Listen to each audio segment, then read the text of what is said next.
नमस्कार दोस्तों, बहुत बहुत स्वागत करता हूं आप सभी को एग्री मस्ती के यूट्यूब चैनल पे। और दोस्तों, बीएससी एग्रीकल्चर फोर्थ सेमेस्टर का जो पेपर है, introductory agrometeorology and climate change, उसका दोस्तों उस सब्जेक्ट से इस वीडियो में कुछ ऐसे महत्वपूर्ण प्रश्नों को शामिल किया गया है जो कि आपके सिलेबस पर आधारित हैं और आपसे पेपर में पूछा जा सकता है। तो मेरा यही रिक्वेस्ट है कि आप लोग प्लीज़ इस वीडियो को अंत तक देखें और साथ ही साथ दोस्तों आप लोग इस वीडियो को ज़्यादा से ज़्यादा लाइक कर दें। और हाँ, जिन छात्रों को पीडीएफ चाहिए वो हमसे व्हाट्सएप के द्वारा संपर्क करके पीडीएफ प्राप्त कर सकते हैं। व्हाट्सएप ग्रुप का जो लिंक है वो डिस्क्रिप्शन में दिया हुआ है, ठीक है। तो आइए प्रश्नों को समझते हैं दोस्तों। पहला है, वायुमंडल की 5 परत कौन सी है। सबसे पहले दोस्तों इस पर 2 प्रश्न बन सकता है। पहला प्रश्न कि वायुमंडल के में कितने परत होते हैं, तो 5। और कौन कौन सी परत है, तो क्षोभ मंडल हो गया, आपका समताप मंडल हो गया, माध्यम मंडल, आयन मंडल और बाह्य मंडल हो गया, ठीक है। ये आपके 5 परत हो गए। और दोस्तों आगे है, वायुमंडल के ऊपरी परत के अध्ययन को क्या कहते हैं दोस्तों, इसको एनरोलॉजी कहते हैं, ठीक है। क्या कहते हैं, जो एनरोलॉजी कहते हैं। और आगे है, वायुमंडल के निचली परत के अध्ययन को दोस्तों क्या कहते हैं, मेट्रोलॉजी कहते हैं, ठीक है। निचली परत के अध्ययन को मेट्रोलॉजी कहते हैं। और वायुमंडल की किस परत में ओजोन लेयर पाया जाता है दोस्तों, तो ये समताप मंडल में आपका ओजोन परत पाया जाता है। और आगे है दोस्तों, वायुमंडल में मुख्यतः कौन सी गैस पाई जाती है। और दोस्तों यहाँ पे क्वांटिटी भी दिया हुआ है, तो दोस्तों नाइट्रोजन आपका होता है 78.08%, ठीक है। और ऑक्सीजन है आपका 20.93%। और कार्बन डाइऑक्साइड 0.03%। और आर्गन जो है आपका 0.93% होता है। और दोस्तों आगे है, कितनी ऊंचाई पर जाने पर 1 डिग्री सेल्सियस कम हो जाता है। यानी दोस्तों कितनी ऊंचाई पर आप जाएंगे तो आपका जो 1 डिग्री सेंटीग्रेड आपका जो तापमान है कम हो जाएगा, तो उसके लिए 165 मीटर जाना पड़ेगा आपको ऊंचाई पे, ठीक है। यानी हर 165 मीटर की ऊंचाई पे 1 डिग्री तापमान में गिरावट आती है। और आगे है, 1 किलोमीटर की ऊंचाई पर जाने से कितना सेंटीग्रेड तापमान कम होती है दोस्तों, तो ये आपका लगभग 6.5 सेंटीग्रेड तापमान क्या होती है, कम हो जाती है।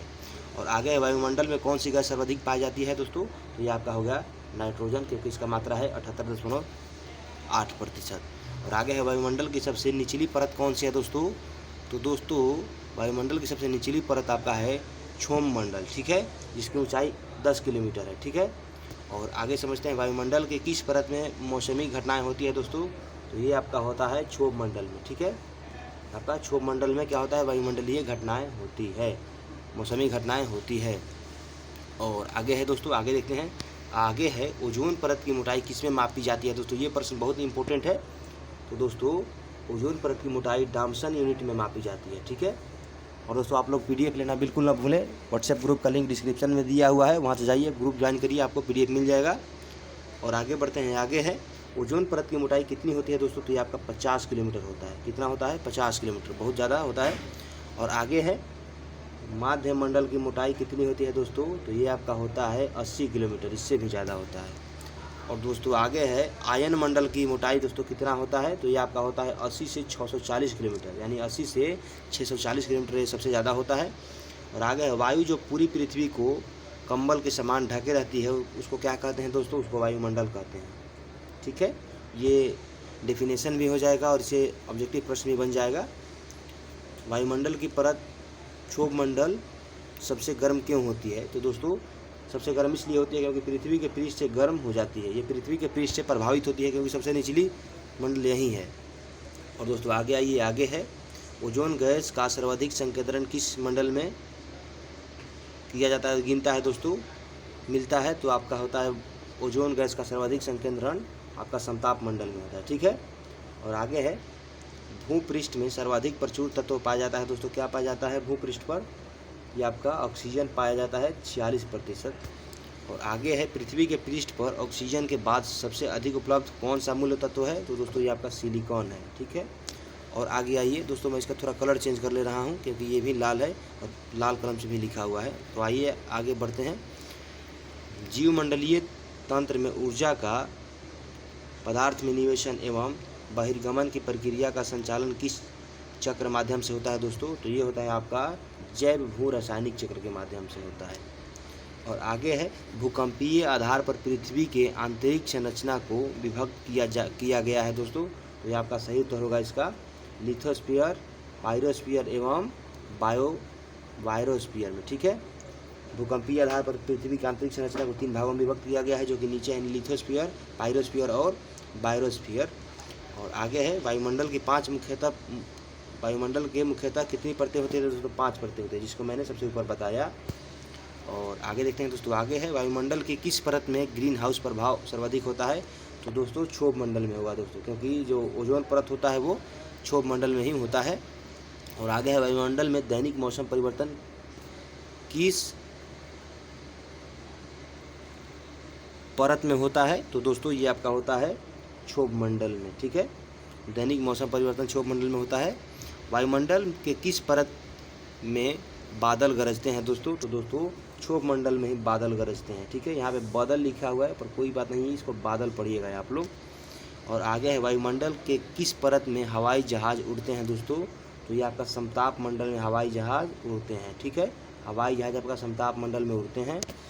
और आगे है पृथ्वी की किस सतह से सबसे दूर वातावरण की परत को क्या कहते हैं दोस्तों? पृथ्वी की सतह से सबसे दूर वातावरण की परत को क्या कहते हैं दोस्तों? इसको बाह्य मंडल कहा जाता है, ठीक है। और आगे बढ़िए, आगे है संचार उपग्रह किस वायुमंडल की परत में स्थित होता है दोस्तों? तो ये होता है आपका आयन मंडल में, ठीक है।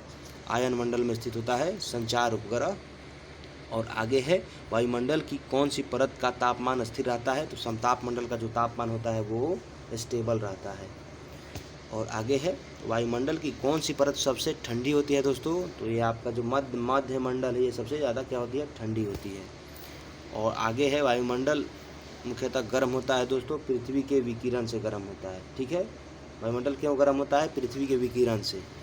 वायुमंडल में सर्वाधिक मात्रा में विद्यमान अक्रिय गैस कौन सी है दोस्तों? तो ये आपका हो गया आर्गन, ठीक है। अगर वायुमंडल में कोई गैस है जो कि जिसका सर्वाधिक मात्रा है तो वो आपका आर्गन हो गया। और दोस्तों आगे आइए, आगे है कौन सी परत सूर्य से आने वाली पराबैंगनी किरणों से बचाती है दोस्तों? तो ये जो समताप मंडल है ये सूर्य से आने वाली पराबैंगनी किरण को अपने ओर अट्रैक्टिव करके ये बचाती है, ठीक है। पराबैंगनी किरणों को रोकती है। तो दोस्तों वीडियो कैसा लगा आप लोग कमेंट करके ज़रूर बता दें। और हाँ दोस्तों, आप लोग को इसका PDF मिल जाएगा, बस आप लोग ग्रुप ज्वाइन कर लीजिए, ठीक है। आप लोगों को वीडियो यहाँ तक देखने के लिए बहुत बहुत धन्यवाद। और मिलते हैं फिर अगली वीडियो में, तब तक के लिए जय किसान और जय कृषि विज्ञान।